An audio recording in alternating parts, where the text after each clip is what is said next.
Je vais maintenant vous présenter la bibliothèque Splore de Pico 8. Alors je vais vous présenter ici très rapidement son fonctionnement, mais je pense que vous allez passer pas mal de temps à l'intérieur de cette bibliothèque parce qu'elle est très intéressante. Elle va vous donner accès à des milliers de jeux et notamment vous allez pouvoir y jouer pour les tester, pour vous amuser, pour vous détendre, et si vous voulez apprendre, le gros intérêt c'est que vous allez pouvoir accéder au code source aussi. Et ça, c'est vraiment, encore une fois, un des points forts de Pico 8.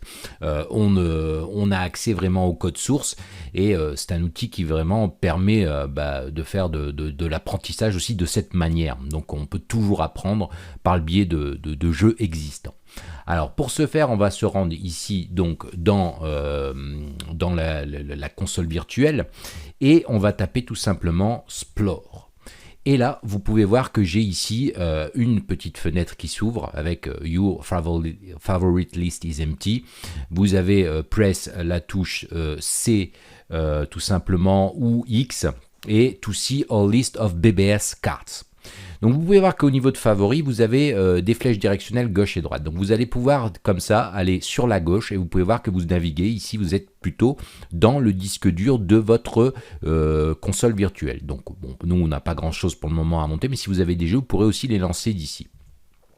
Vous avez aussi la possibilité de chercher, donc vous pouvez appuyer sur Search, et ici vous avez Mega Game Launcher, vous avez Alex Kidd in Pico World 121, vous voyez que vous avez en fait des choses possibles, vous pouvez faire des recherches. Si je vais encore sur la gauche, on peut voir que j'ai maintenant Update, et j'ai Lucky Draw. Donc si je valide, vous pouvez voir que j'ai en haut à gauche une petite animation de sprite, et là on peut voir que ça charge en fait la dernière liste, et vous avez ici plein de jeux, donc vous avez ici par exemple Minima, vous avez ici Pico Tennis, donc vous avez une sandbox, alors vous avez des choses qui vont être plus ou moins intéressantes, vous pouvez voir que vous en avez des tonnes, vous avez un Pico Breakout qui est tout simplement ici un casse-brique, vous avez des jeux qui vont être bien et d'autres qui vont être certainement moins bien parce que tout le monde peut poster ces jeux.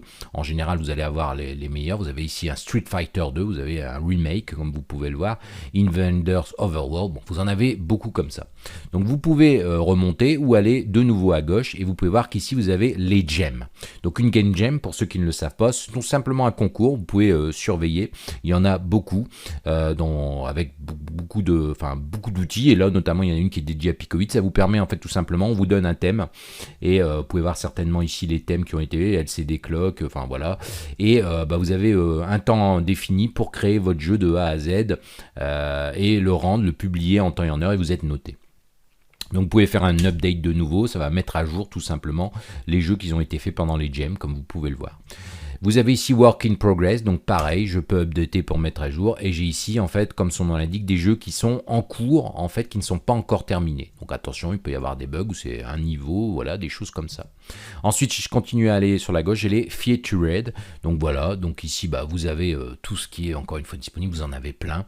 Vous avez les nouveaux, donc vous pouvez faire un update, et là vous avez ici tous les nouveaux, donc Céleste Moderne, voilà, il y en a des tonnes, je vais pas ici, mais vous avez bien compris que là je suis reparti à favoris, j'ai fait le tour.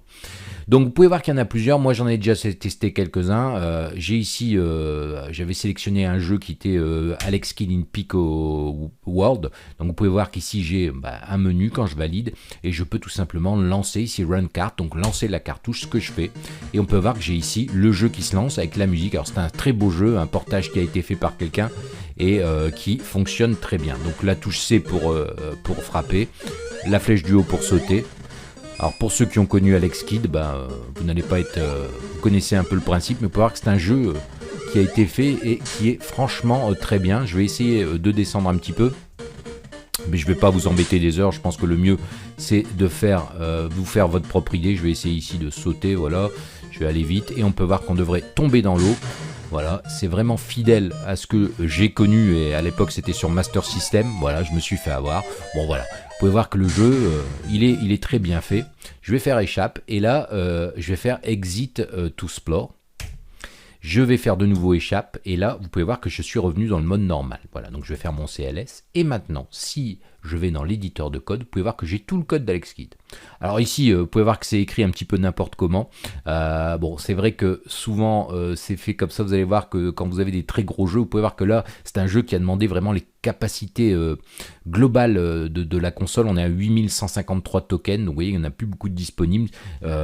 Si vous allez voir au niveau de l'éditeur du jeu, Il vous explique qu'il a dû faire sacrifier quelques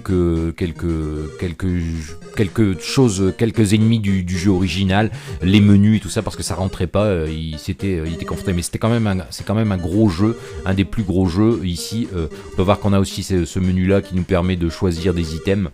Bon voilà.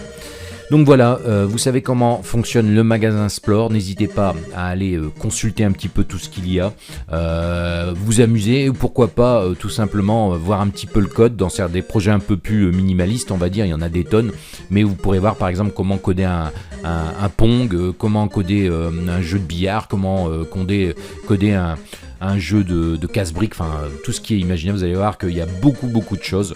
J'ai d'ailleurs moi-même publié un petit jeu de Snake qui est plus un tutoriel qu'un jeu mais qui est totalement fonctionnel.